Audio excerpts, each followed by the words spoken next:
ఆ డిమాండ్ని. విద్యుత్కి వెళ్తే అది ఇల్లీగల్ అని చెప్పని మా నాయకుడి మీద మా నాయకుల మీద కేసులు పెడతారు, అక్కడ కేసులు పెడతారు. కానీ అదే మ్యూజికల్ నైట్లు చేసుకుంటే ప్రభుత్వం మొత్తం యంత్రాంగం అంతా కూడా మరి దాన్ని సహకరిస్తుంటుంది. దానికి ఎన్నికలు కూడా ఉండదు.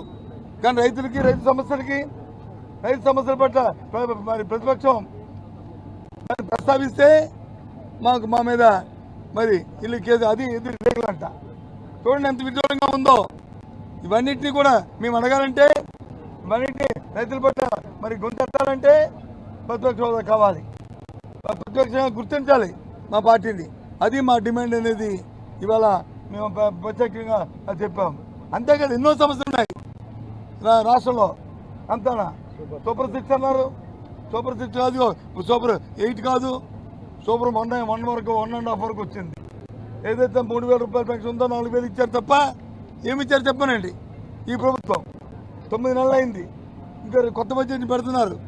ఏదో చెప్తున్నారు రేపు పెడతాం ఎల్లుండి ఇస్తామని ఆశలు చెంబడుతున్నారు. ఇది ధర్మం కాదు. ఇది ఇలా మోసం చేయడం, ప్రజలను మోసం చేయడం ధర్మం కాదని చెప్తున్నాం. ఇవన్నీ చూస్తుంటే ఇంతకుముందు ఏదైతే తెలుగుదేశం పార్టీ కూటమి ఇచ్చిన గ్యారెంటీ ఏది ఉందో, గ్యారెంటీ అంటే మోసం అనేదానికి అర్థమవుతుంది.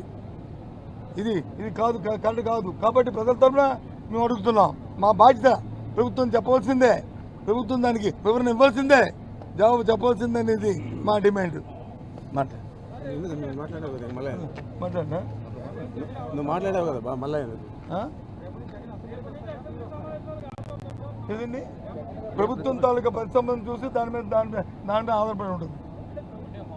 ప్రభుత్వం తాలూకా ప్రతిష్టంభన చూసి ఏదైతే మా డిమాండ్ ఉందో, మా రెండే పక్షాలు ఉన్నాయి కాబట్టి, పాలక పక్షం ప్రతిపక్షం కాబట్టి ఆ ప్రతిపక్షాన్ని ప్రత్యేకంగా తీస్తే దాని మీద ఆధారపడి ఉంటుంది మా తాలూకా స్పందన.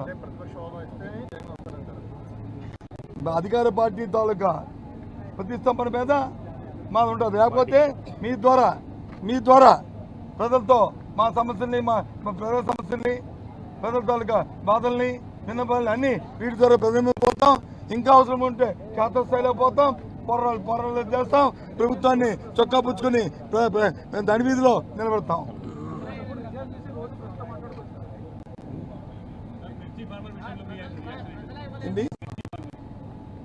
మిర్చి ఫార్మర్స్ చెప్పగా మా డిమాండ్, మిర్చి ఫార్మర్స్కి మద్దతు ధర ప్రభుత్వం ప్రకటించాలి. ఆ మద్దతు ధరకి ప్రభుత్వమే కొనుగోలు చేయాలి. మార్కెట్ ఇంటర్వెన్షన్ జరగాలి. కేంద్రం ఎప్పుడో ఇస్తుందని ఎదురు చూడడం కాదు. అంతవరకు రైతులు వచ్చి ఉండలేరు. రైతులు ఆత్మహత్యలు చేసుకుంటున్నారు, ఇబ్బందులు పడుతున్నారు. దయచేసి ప్రభుత్వం ఆలోచన చేయాలి అనేది మా డిమాండ్. ఓకే,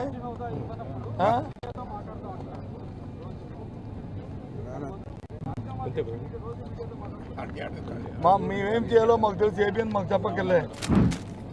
మాకు ఏం చేయాలో మాకు తెలుసు. మాకు ప్రజల తరపున ఏ విధంగా మాకు చూపించాలో మాకు తెలుసు. ప్రజల తరపున ఏ విధంగా మాట్లాడాలో మాకు తెలుసు. కలిపి ముక్త